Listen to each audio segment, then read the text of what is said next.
Once upon a time, in a kingdom nestled between misty mountains and endless forests, there lived a young woman named Alara. Unlike the other villagers who spent their days tending fields and herding sheep, Alara devoted herself to learning. Her small cottage overflowed with scrolls and books collected from traveling merchants. While others slept, she studied by candlelight, absorbing knowledge like parched soil drinks rain. The villagers often mocked her. "What good are your books when there's work to be done?" they'd say. Even her own family worried about her future. "No one will marry a woman who speaks of stars and numbers instead of cooking and weaving," her mother would lament.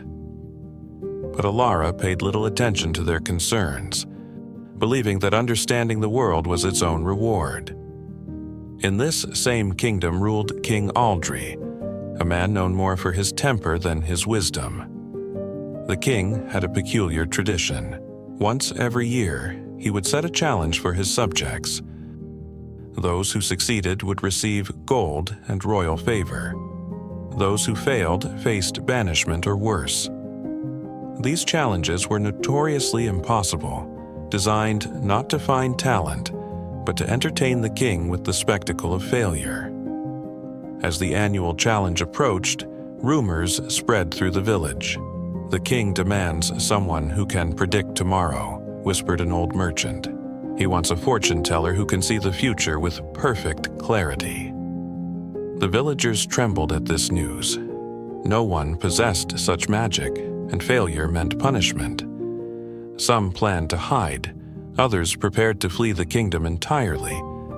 But Alara, hearing these whispers, felt a spark of curiosity rather than fear. That night, while others packed their belongings or drowned their sorrows in ale, Alara consulted her books. She studied weather patterns and astronomical charts. She reviewed historical records of the kingdom's seasons. She examined the behavior of animals and the growth patterns of plants. As dawn approached, a smile spread across her face. When the king's guards arrived in the village the next day, the streets were nearly empty. Those who remained pointed silently toward Alara's cottage. They said, "The strange girl with the books," they said. "Let her face the king's wrath." The guards brought Alara to the palace, where King Aldri sat upon his throne, surrounded by nervous courtiers. His reputation for cruelty had grown with each passing year, and even his advisors feared his unpredictable moods. "So," the king boomed, his voice echoing through the great hall, "you believe you can predict tomorrow?" Alara bowed respectfully. "Your Majesty, I cannot see the future through magic or divine sight, but I can tell you, with reasonable certainty, what tomorrow will bring." The king leaned forward, intrigued by her honesty. "Proceed. Tomorrow," Alara began, "the sun will rise approximately 1 hour before the roosters crow. The morning will be unusually cool, with dew heavier than normal. By midday, clouds will gather from the west, bringing rain by late afternoon. Not a gentle spring shower, but a substantial downpour that will last through the night." The king's eyebrows rose. "Anyone might guess it will rain. What else?" "The river that borders your eastern fields will rise by 3 feet before dawn the following day. The old bridge near the miller's house will not withstand the current. And the white falcon that nests in your royal garden will lay 2 eggs, not the usual 3. Murmurs rippled through the court. The king's expression darkened. "These are bold claims. If you are wrong, I understand the consequences, Your Majesty." Alara replied calmly. "Very well. You will remain in the palace until we see if your predictions hold true. If they do not, your punishment will be severe." Alara was led to a small chamber, where she spent a restless night listening to the wind change direction, just as her calculations had suggested it would. By morning, the cool air had settled exactly as she'd predicted. The king himself came to her chamber, his face unreadable.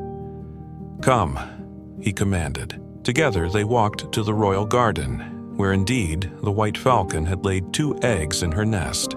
As midday approached, clouds gathered from the west, dark and heavy with moisture. By late afternoon, rain poured from the sky with such force that the palace servants rushed to close windows and secure loose items in the courtyard. The king watched all this with growing amazement. "How did you know?" he finally asked as they stood beneath a covered walkway, watching the downpour. "Not by magic, Your Majesty, but by observation and study. The migration patterns of certain birds indicated changing air pressure. The unusual behavior of frogs in the village pond suggested imminent rain. The river's current had been increasing steadily for days due to melting snow in the mountains. As for the falcon, she had been eating less than in previous seasons, suggesting fewer eggs." The king studied her with new respect. "You saw what others did not because you paid attention.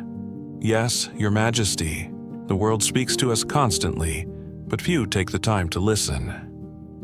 By the next morning, as Alara had predicted, the river had risen dramatically. Messengers arrived with news that the old bridge had indeed collapsed. The king summoned Alara to his throne room, but this time, instead of sitting on his throne, he met her as an equal. "Your predictions were correct in every detail," he acknowledged. "According to tradition, you have earned a reward." Alara bowed. "Thank you, Your Majesty. But I offer you more than gold," the king continued. "My court is filled with flatterers and fools who see only what they wish to see. I need someone who observes the world as it truly is. Someone who can help me understand what tomorrow might bring, not through mysticism, but through intelligence and careful study." And so, Alara became the king's most trusted advisor. Under her guidance, the kingdom prepared for harsh winters before they arrived. They reinforced bridges before floods could destroy them. They stored grain in anticipation of poor harvests, and planted new crops suited to changing conditions. The villagers who had once mocked Alara now sought her wisdom. The kingdom prospered, not through magic or military might, but through the power of foresight based on knowledge and observation. Years later, when King Aldri's health began to fail, he called Alara to his bedside. "You have taught me the most valuable lesson of my reign," he said weakly. "That true power comes not from forcing others to obey, but from understanding the world as it is." Alara nodded. "And you have taught me that knowledge serves its highest purpose when shared for the common good." After the king's passing, the royal council unanimously selected Alara as regent until the young prince came of age. Under her guidance, the kingdom entered a golden age of learning. Schools were established in every village, and citizens were encouraged to observe, question, and understand, rather than simply accept what they were told. The legacy of Alara's wisdom extended far beyond her lifetime. In the generations that followed, the kingdom became known not for its gold or armies, but for its scholars and inventors, its libraries and observatories. Parents would tell their children the story of the woman who saved a kingdom, not with a sword or scepter, but with the power of an observant mind. The moral of this tale is not simply that knowledge is power, though that is certainly true. Rather, it reminds us that true intelligence lies in paying attention to the world around us, in noticing patterns others miss, in questioning what others accept, and in understanding that the future, while never entirely predictable, casts shadows we can learn to recognize, if only we take the time to look. In a world that often values quick answers over deep understanding, Alara's story teaches us that patience and awareness are not merely virtues, but practical tools for navigating life's challenges. The most valuable gift we possess is not gold or magic, but our capacity to observe, learn, and apply what we discover. And perhaps most importantly, Alara's tale reminds us that wisdom kept to oneself serves little purpose. It is in sharing our knowledge, in using it to benefit others, that we find its greatest value.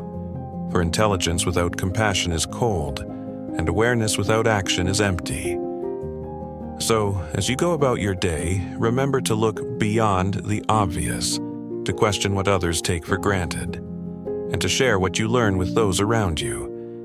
In doing so, you follow in the footsteps of Alara, whose quiet observations changed not just her own fate, but the destiny of an entire kingdom. The true magic in our world has always been the human mind, curious, persistent, and capable of seeing possibilities where others see only problems. Cultivate that magic within yourself, and like Alara, you may discover that the future, while never entirely within our control, need not take us by surprise.